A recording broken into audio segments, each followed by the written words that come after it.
Hey guys, welcome back to my channel. Thank you so much for joining me. I'm going to be doing some fun ink blending today, and the colors I'm using are the Shabby Shutters, the Tumbled Glass, I'll be using Vintage Velvet, as well as our last color, which is Shaded Lilac. I'm also going to be using this great cloud stencil from My Favorite Things, as well as Concord 9th's Shine On stamp set and the coordinating die set. So let's get started. The first thing I'm going to do is just grab my Wendy Vecchi Make Art Station. I really like this when I'm doing some ink blending with stencils because it helps hold my stencil in place. Those magnets really work, as well as that magnetic ruler. I really like to use that. I'm using some Lawn Fawn white cardstock today to do my ink blending on. And I am also using my Picket Fence blending brushes. It's one of my favorite things to use. Again, when working with stencils, I find that they blend a little easier than the typical foam blending brushes. Alright, I'm starting off with the Shaded Lilac, getting a nice ample amount of the ink onto my brush and then just blending it into that cloud stencil. I'm going a little heavier on the edge of the stencil than I am on the main part of the cardstock. I want it to fade out. I want the darker inking to be around that edge of the stencil to create that defined line of the clouds. And so what I'll do is I'll end up just speeding this up a bit so that you don't have to sit through the whole blending process. Alright, so once I get the amount of ink that I want, I can switch to my next color. Make sure you do wipe your stencil off in between, because sometimes you can end up having that transfer. Again, using these blending brushes is really great because you can simply just brush them off onto a microfiber cloth and it cleans it up really well. I don't seem to have any ink transfer from one color to another. If you are worried about that, you can wipe them with a baby wipe or spray some water on them and then just wipe them off that way. And that's one of the things that I like, is I don't have to have one sponge per color. I can use these brushes. So I've used the Shaded Lilac, the Vintage Velvet, I've done the Tumbled Glass, and now I'm working on to the Shabby Shutters close to the bottom here. This is a standard A2 size panel that I'm going to be using. And then once I have all my ink blending done, I can move on to the next portion of my card. Again, this is going to be a really simple card that I'm making. I'm just trying to find my card making mojo after all the Christmas cards I've made. I'm sure you guys can relate. I needed something colorful, fresh, and fun, and I think this card's going to do it. So this is a stamp set that my son picked out for me to use, which was really great. It took the guesswork out of what I wanted to use, and it kind of challenged my creativity.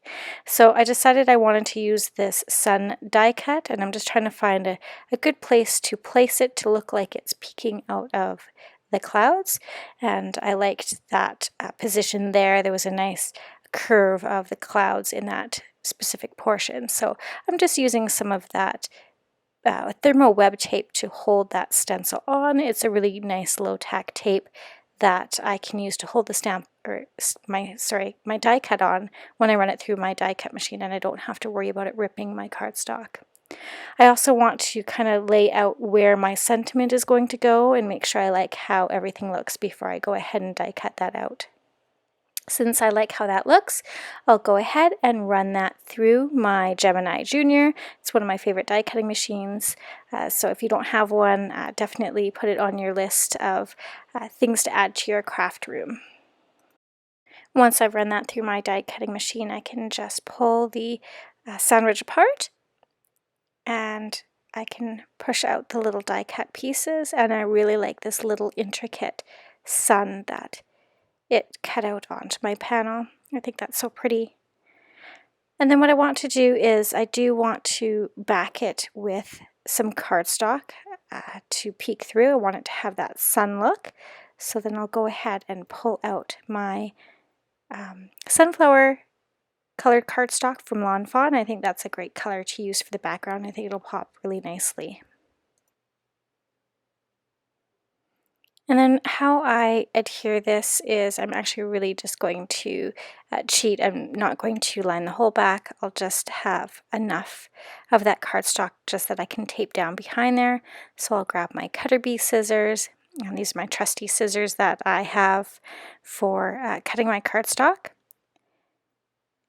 And I'm just going to trim enough to put behind that die cut sunshine.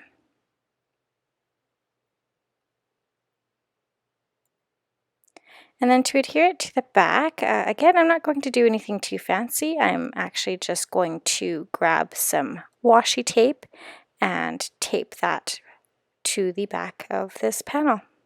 After I get that yellow panel or piece adhered down, I want to bring in my Stamp Perfect platform so that I can do my sentiment right away. I don't want to adhere this onto my card base and then do something wrong or adhere everything crooked. So I bring out the sentiment, and the sentiment I'm going to be using today is a little ray of sunshine to brighten your day. And I'll just line that up. And I'm going to be using my absolute favorite ink for my sentiments, and that's the Versa Claire Nocturne Black ink. It always seems to give a great impression no matter what sentiment or stamp that I'm using, so that is definitely my go-to ink. And as you can see, it's another great impression that I get. So now that I have that sentiment stamped nicely, I can go ahead and adhere the panel to my card base.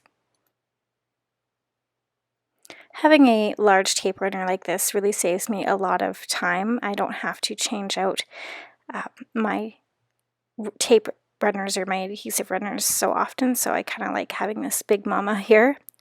I'm going to line up the corners onto my card. I apologize for my crazy head and hair being in the way as I do this, but I wanted to make sure that the corners and everything lined up perfectly. And then really that is as simple as it gets for today's card. Again, I wanted to do something quick and fun just to get back into the mojo of card making after the holidays.